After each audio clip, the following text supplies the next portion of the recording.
Bismillahirrahmanirrahim. Semangat pagi semuanya. Selamat menjalankan ibadah puasa hari ke-11 ya. Semoga semuanya dimampukan, dikasih keridhaan oleh Allah Subhanahu wa taala dan diterima amal ibadah kita semua. Amin ya robbal alamin.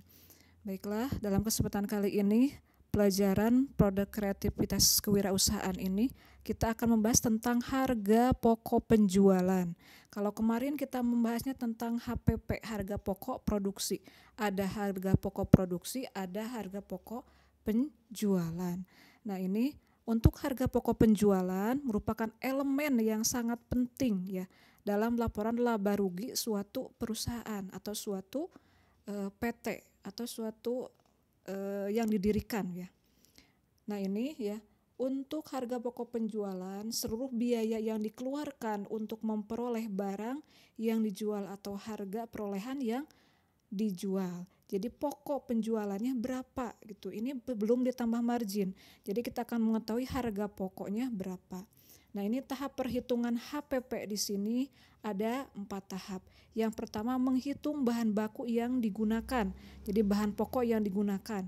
Jadi rumusnya adalah saldo awal bahan baku ditambah pembelian bahan baku dikurangi saldo akhir bahan baku. Tahap kedua yaitu menghitung biaya produksi. Nah, jadi total biaya produksi ya sama dengan bahan baku yang digunakan ya, berarti di atas yang atas ya.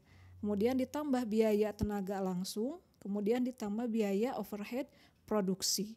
Tahap ketiga yaitu menghitung harga pokok produksinya.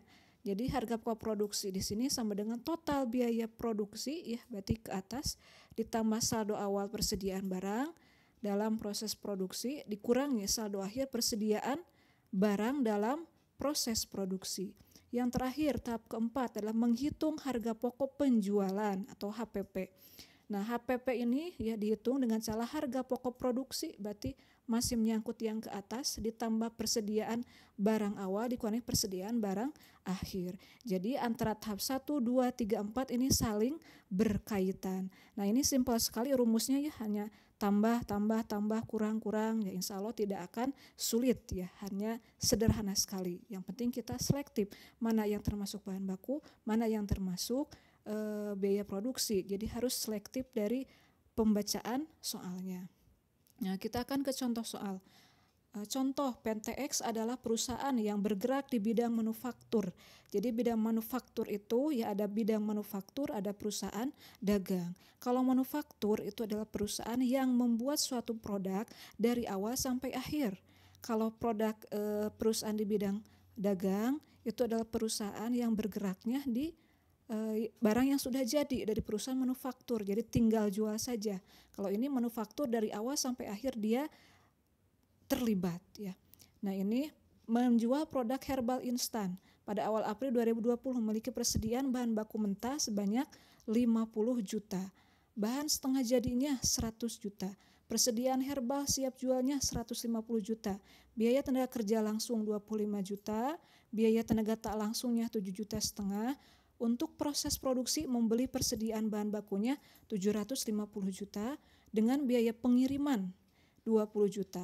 Nah, selama proses produksi terdapat biaya pemeliharaan mesin sebesar 10 juta. Pada akhir April terdapat sisa penggunaan bahan baku mentah sebesar 80 juta.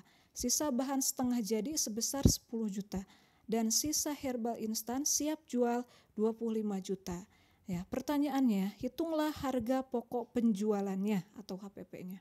Nah, berarti tahap awalnya yang harus kita lakukan adalah yang pertama, saldo awal bahan bakunya. Nah, kita lihat ke atas ya, persediaan bahan baku awal mentah 50 juta. Kemudian saldo awal persediaan dalam proses produksi sebanyak 100 juta. Yang mana? Yang ini bahan setengah jadi. Biaya tenaga kerja langsung 25 juta. Biaya tenaga kerja tak langsung 7,5. Persediaan barang awal 150 juta.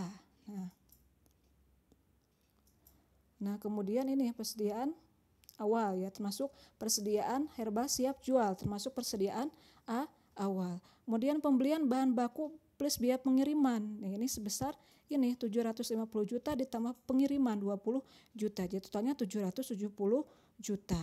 Kemudian biaya overheadnya 10 juta. Saldo akhir bahan bakunya 80 juta. Saldo akhir persediaan proses produksinya sebanyak 10 juta. Dan saldo barang akhirnya sebanyak 25 juta.